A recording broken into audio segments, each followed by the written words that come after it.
Hey, welcome back. In this chapter we have a lot to cover. Now we're going to look at different features and shaders specific to mental ray, and we're going to see how to light up a scene using just our shaders and not just relying on lighting and different indirect illumination algorithm techniques. So let's go ahead and let's open up an example scene so you can see what we're working with here. I'll hit Control O and then I'll go over here to Architectural Start. We'll open up this scene, and before you do anything else, let's just go ahead and hit the render button, see what we have. Okay, so it doesn't look too great right now because of course we're going to come in and fix this. And you also notice that it's using a My Software renderer right now, and there's a warning message down here, okay, that says something, I'm not too happy. So I'll come up here and I'll switch from the My Software renderer to Mental Ray, and then I'll render again.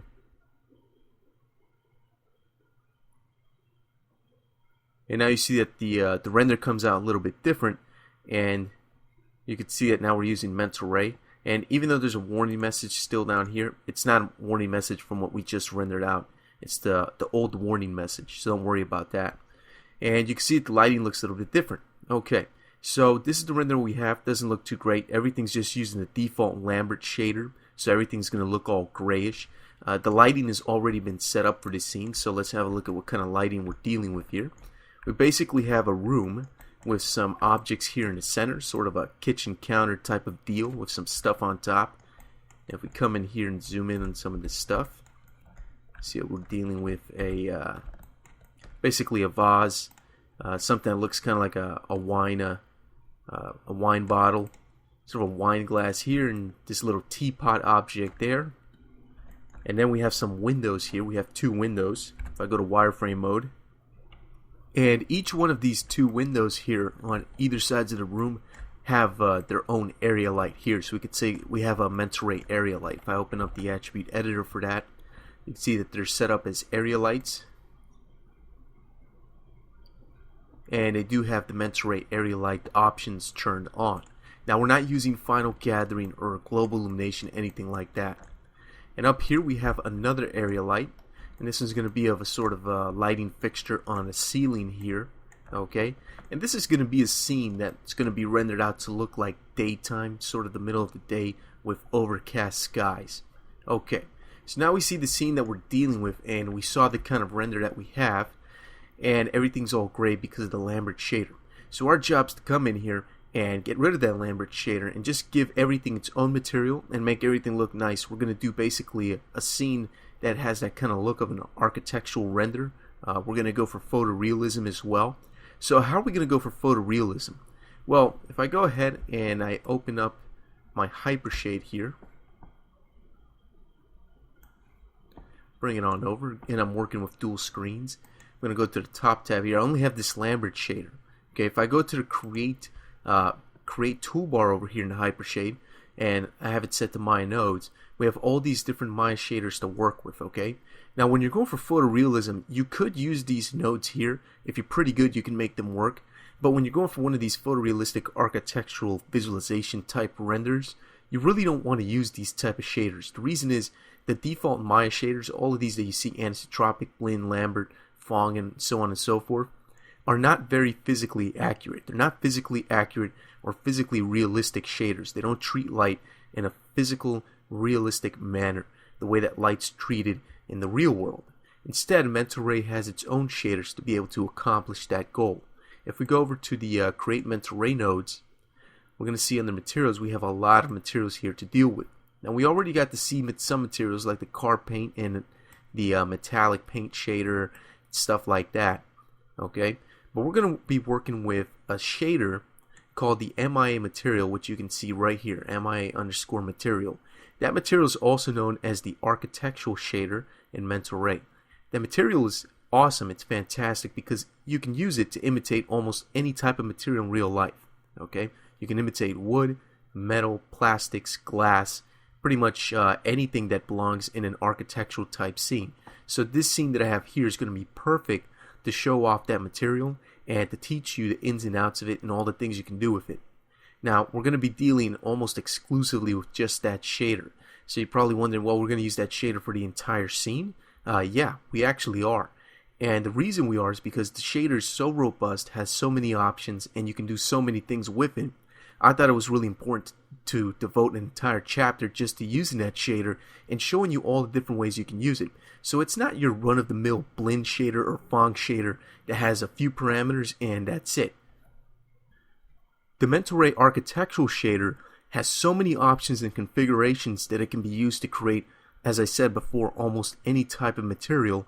And that's what we're going to do in this chapter here in the next series of videos.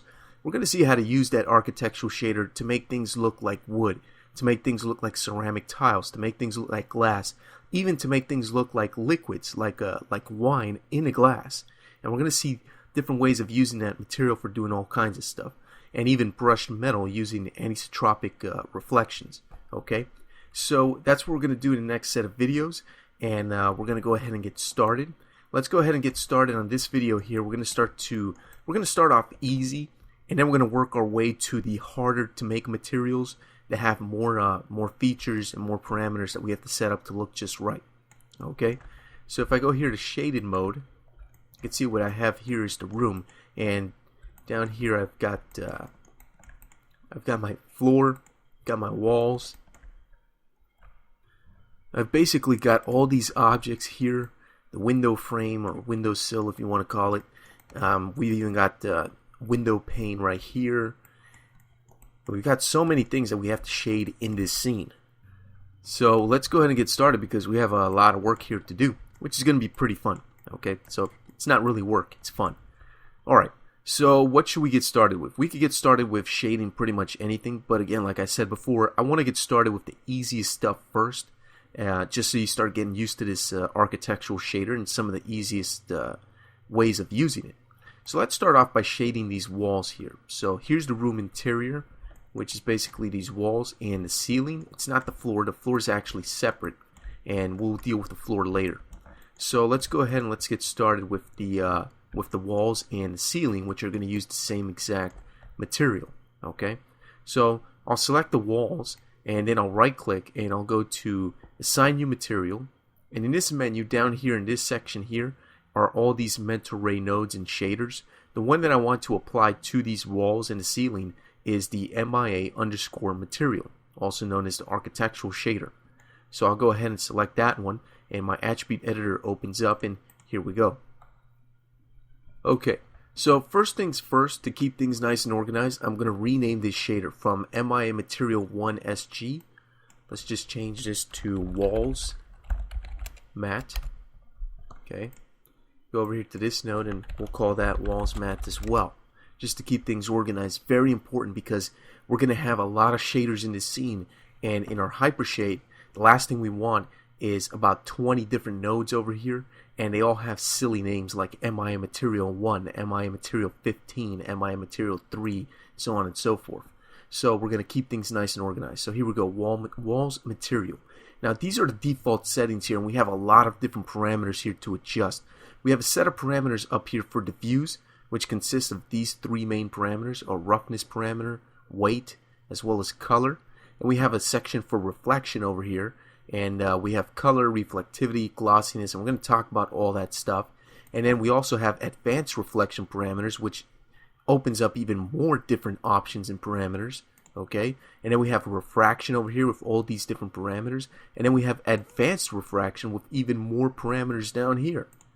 And then we have anisotropy, which introduces even more parameters for reflections and things like that. And then we have BRDF to control the incidence angle of reflections and make them look more realistic and things like that. And we've got translucency. We've even got some indirect illumination options for global illumination and final gather, which we're not going to use because it takes too long to render. And we're going to be able to render out with the same type of look and quality, just much faster. We've also got some built-in ambient occlusion parameters here, and more on that stuff later. We're actually going to be using that. And then we have some interpolation parameters here for optimizing our glossy reflections and glossy refractions. And don't worry about that. We'll talk about that later. We've even got some bump parameters here, actually just one here. And we've got some advanced parameters down here. Okay, and some more stuff down here. So as you can see right off the bat, this is a pretty complex shader, at least at first glance if you're not used to it, if you haven't used it before, or if you've used it very little. this shader can be pretty complex with all the different parameters. And all these parameters can be tweaked and changed to different configurations so that you can come up with things like wood, metal, plastic, ceramic, glass, tiles, things like that. Okay, and we're going to cover a lot of stuff here with this architectural shader. Alright, so let's jump in here and let's get started. I'm going to go in here, I'm going to zoom in here, just about here. And what I'm going to do is I'm going to create an IPR render.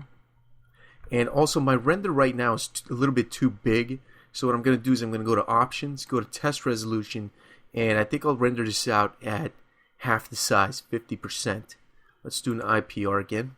It's pretty small, it might be a little bit difficult to see in the video, so instead I'm going to go to Options. You don't have to do this, but I'm going to do it for the sake of the video, and I'm going to go to 75%.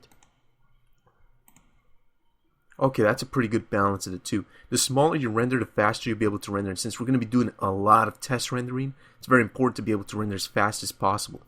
Okay, so what I'm going to do is simply select the entire region here so we can do some IPRs. And you can see here that my walls are now reflective, almost like a sort of glass. Okay, and that is obviously no good. So what we're going to do is let's go to the hypershade here. And where's my material? There it is. Just needed to refresh. Here's my walls material here. Let me go ahead and right click on top of it. Let me go to Graph Network. And if I go down to the lower section, work area, and let me close this create toolbar over here since I don't need it right now. Here's my walls material. You can see that it doesn't have an appropriate swatch right now.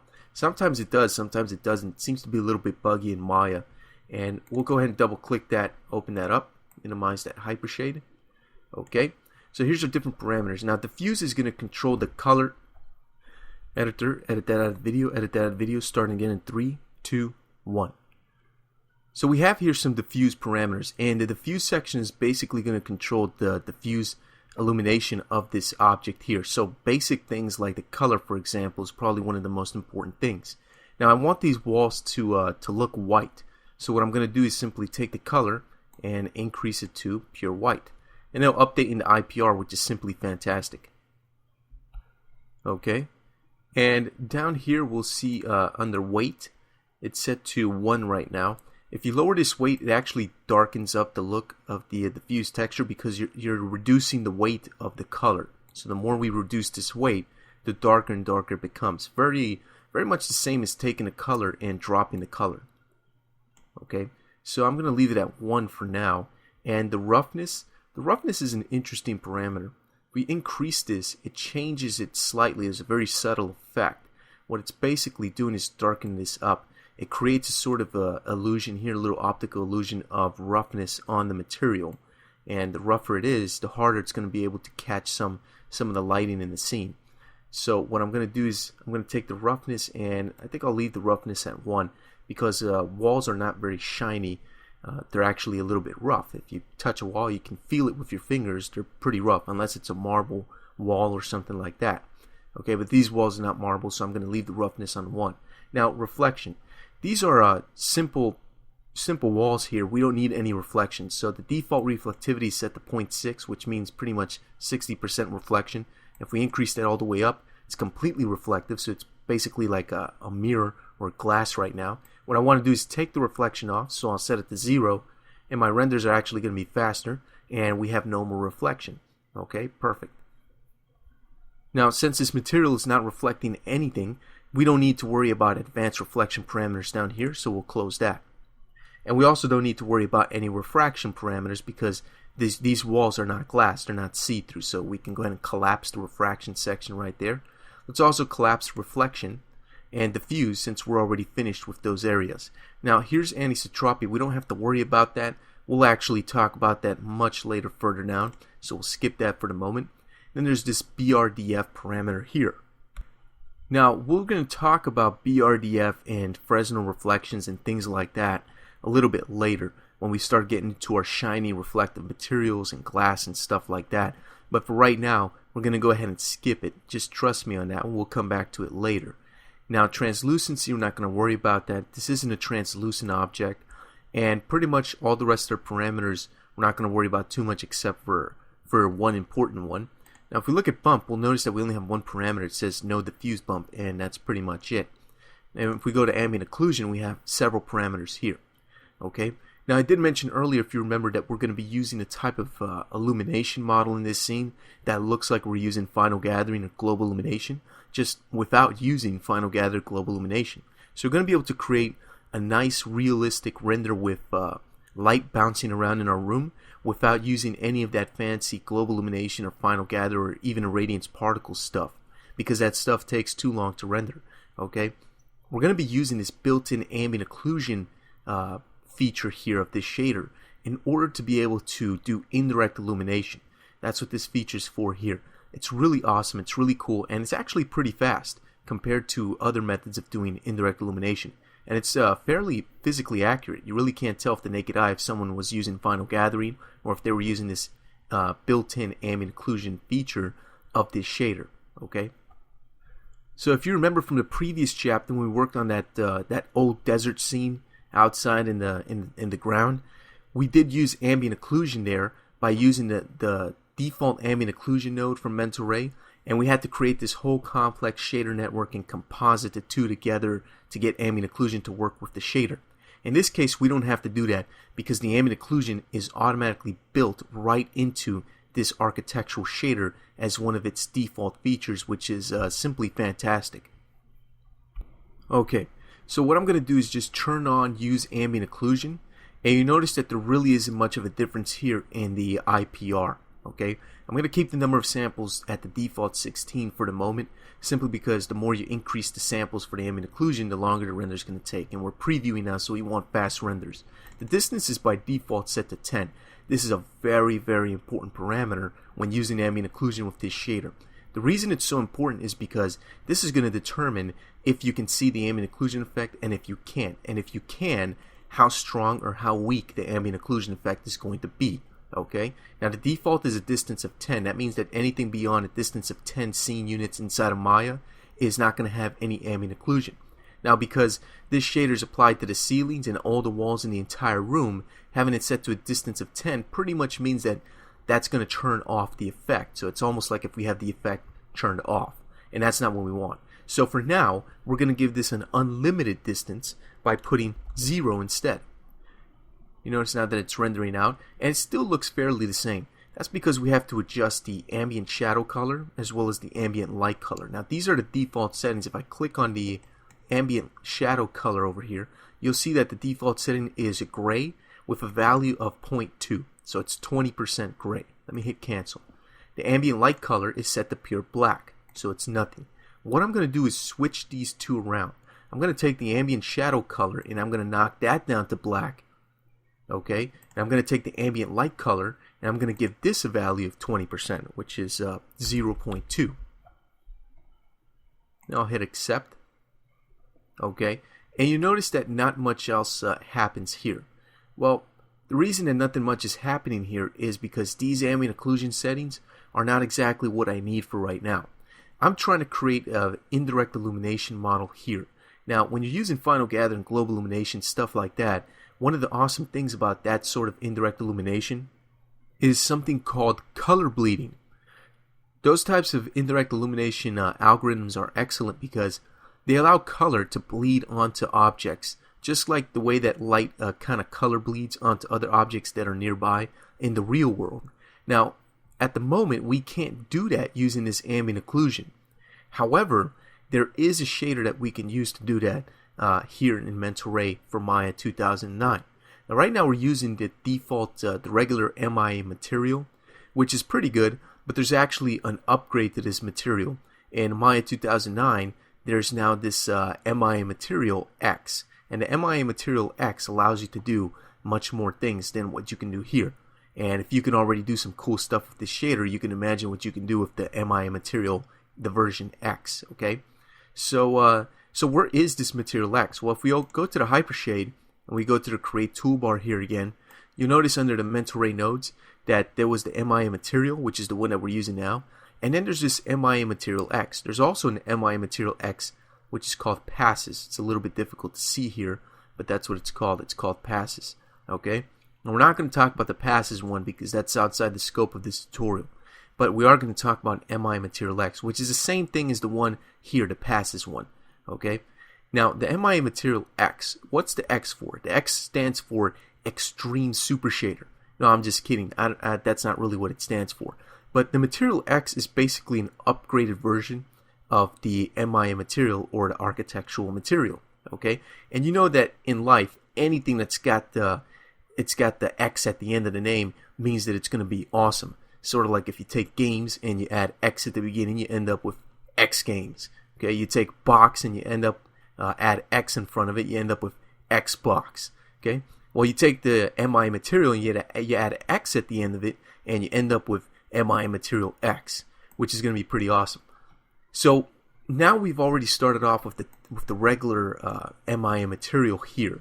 If we go back to the attribute editor, we're pretty much stuck here. So what do we do now, Jack? Do we have to delete this shader and go back and create an MI Material X all over again and set all my settings up again? Did you just make me waste all that time? No, not really. What you can do is go down here to this section here that says Upgrade Shader in the attribute editor, and you can upgrade this shader to an MI Material X Passes or an MI Material X. That's what we want. So we'll click on that, MI Material X, and I'll just take a little moment here. And it may take a few seconds to update, but it did the update. And basically all your parameters stay exactly the same. So the color doesn't get reset. The color stays the same. Any reflection parameters and things you had stay the same. So this shader doesn't make you lose a whole bunch of work. So let's collapse all these different areas here. And let's go down to Ambient Occlusion. Now you notice that we have an extra option down here. And the extra option is the Use Detail Distance. Now, before we did have that option, but it was just a checkbox, if you remember, with a check mark in it. Now, we have a drop-down box where we could turn detail distance on and off. But we also have a third option that says with color bleed. What this does, it uses ambient occlusion to sample objects around an object, and if an object is close enough, it'll actually create color bleeding. And of course the distance is determined by this distance parameter here, which is right now set to unlimited distance because it's set to 0. So what I'm going to do is, let me collapse it, get rid of that hypershade for now. This is what we have now. Let's switch to color bleed. And it's going to go ahead and update. And now we get something interesting here. Now you notice that my wall looks brighter. And if you look very carefully, you'll notice that now the wall is actually doing color bleeding. There's actual color bleeding going on here with the wall. This wall here is creating this sort of highlight back here. Now you notice that the result comes out very grainy. That's the first thing you notice. You have all these little sort of speckling bright dots all over the place. That's because our samples are now set to 16. If we increase these samples up, you start to notice that a lot of that graininess starts to go away. But there's still a lot of graininess left. That's kind of one of the downfalls of using this technique here, is the fact that it creates a lot of artifacting, and if you want to get rid of that artifacting, you have to increase your samples up to a very high amount, and you'll also have to use plenty of anti-aliasing in your render settings, which can actually slow rendering time down. Okay, so a very important parameter here to remember is the distance parameter, because the distance parameter can help cut down on a lot of that stuff and speed up render time. Okay, so what I'm going to do for the distance is I'm going to actually give it a limit to the distance. And let's try something like 100. And one of the downfalls to using the distance parameter is that it's going to darken the scene up because the ambient occlusion can't reach as far. So the shader is going to come out a little bit darker and darker. So the shorter the distance, the darker it's going to get. And you can notice it darkened up a bit. It still looks nice and bright, which looks pretty good. But if we go with the default setting, which was originally 10, you notice it becomes very dark, which is not what I want. So I'm going to go with something like 150, which I think is going to look pretty good. Okay, so you can see it's already coming out a little bit brighter. Okay, and as we continue to add materials to this, it's going to get brighter and brighter and start doing color bleeding, because right now can't do color bleeding with a lot of stuff in this scene. Alright, we still have a long way to go. So let me close the attribute editor for that, and we'll say that the wall material is, well, pretty much already set up. Alright, so I'm going to end this video here because it's been going for a pretty good while, and in the next video we'll come back and we'll continue to put shaders and materials on the objects in the scene.